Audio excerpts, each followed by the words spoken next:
হরিদাস পাল। তুমি কোন হরিদাস পাল হে? বাংলায় প্রচলিত একটি প্রবাদ কথনে ব্যবহৃত একটি বিখ্যাত নাম।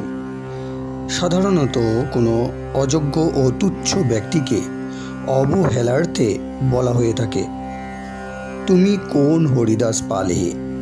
কিন্তু এই হরিদাস পাল কে ছিলেন? একদিকে এই হরিদাস পালকে একটি কাল্পনিক চরিত্ররূপে উল্লেখিত করা হয়, যিনি তার অর্থ, দানশীলতা, সহানুভূতিশীলতা, পরোপকারিতা ও উদারতার জন্য সমাজে বিশেষ সম্মানে আসনে অধিষ্ঠিত হন এবং প্রভাবশালী ব্যক্তির রূপে প্রতিষ্ঠা পান।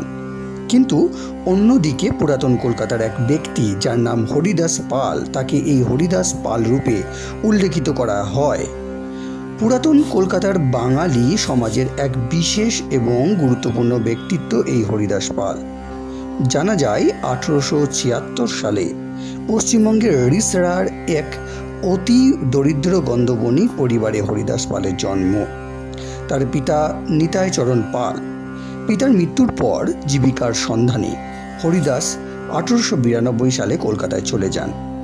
সেখানে এক সোনার দোকানে সামান্য পারিশ্রমিকের বিনিময়ে কাজ শুরু করেন। 1897 খ্রিস্টাব্দে হরিদাসের কলকাতা নিবাসী একমাত্র ধনী নিঃসন্তান মামা মারা যাওয়ায় হরিদাস মামার সব সম্পত্তি মালিক হয়ে রাতারাতি ধনী হয়ে যান। তিনি বড় বাজারে কাঁচ ও লণ্ঠনের ব্যবসা শুরু করেন। অত্যন্ত পরিশ্রমী, সৎ ও বুদ্ধিমান হরিদাস বছর কয়েকের মধ্যে তার ব্যবসা অনেক বাড়িয়ে তোলেন। এক দশকের মধ্যে তার ব্যবসা কলকাতার নানা জায়গায় ও গৌহাটিতে ছড়িয়ে পড়ে। বিপুল অর্থ তাকে কলকাতার বাবু সমাজে স্থান করে দেয়। তিনিও তার অর্থ, দানশীলতা, সহানুভূতিশীলতা, পরোপকারিতা ও উদারতার জন্য বিশেষ সম্মানের আসনে অধিষ্ঠিত হন ও প্রভাবশালী ব্যক্তি হিসাবে প্রতিষ্ঠা পান। এমনকি তিনি কাউকে কিছু করার কথা বললে সঙ্গে সঙ্গে তা পালিত হতো, কারণ সকলে জানত হরিদাস যা করেন সবার মঙ্গলের জন্যই করেন।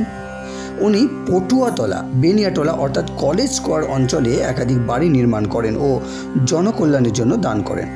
উনি নিজ বাসভবনে জনকল্যাণমূলক হরিদাস পালস ট্রাস্ট ও বিদ্যালয় প্রতিষ্ঠা করেন। 1933 সালে হরিদাস কিডনির অসুখে মারা যান। গন্ধবণিক হরিদাস পাল মহাশয় হরিদাস পাল ট্রাস্টওয়ালা উক্ত বাসভবনের প্রাঙ্গণ আজও পটুয়াতলা, বেনিয়াটলা অর্থাৎ কলেজ স্কোয়ারের হ্যারিসন রোড ও কলেজ লেন অর্থাৎ মহাত্মা গান্ধী রোড ও হরিদাস পাল লেনের সংযোগস্থলে দক্ষিণ পশ্চিম কোণে অবস্থিত আছে, যেটির বর্তমান ঠিকানা 78/3A নম্বর মহাত্মা গান্ধী রোড, যেটি প্রথম ছবিটিতে দেখা যাচ্ছে। 1956 সালের 1 জুন তার স্মৃতিতে কলেজ স্কোয়ার অর্থাৎ বঙ্কিম চ্যাটার্জি স্ট্রিট ও হ্যারিসন রোড অর্থাৎ মহাত্মা গান্ধী রোড দুটিকে সংযোগকারী রাস্তা কলেজ লেনের নাম পরিবর্তন করে হরিদাস পাল লেন করা হয়। কিন্তু এই রাস্তার বাড়িগুলির ঠিকানা মহাত্মা গান্ধী রোড অথবা বঙ্কিম চ্যাটার্জি স্ট্রিটের নামে আছে, অর্থাৎ হরিদাস পাল লেনের নঙরে কোনো বাড়ি কিন্তু নেই। আর এই রাস্তাটি তৃতীয় ছবিটিতে দেখতে পাচ্ছেন।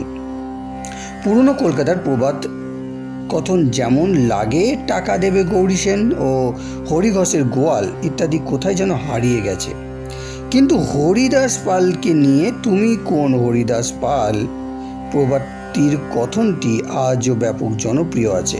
তৎসত্ত্বে উক্ত হরিদাস পালের পুরনো কলকাতার চালচিত্র আজও অনেকের কাছে অপরিচিত। ছবি এবং লেখার কৃতজ্ঞতা স্বীকার, চন্দ্রপ্রকাশ আগরওয়াল, কলকাতা। ধন্যবাদ।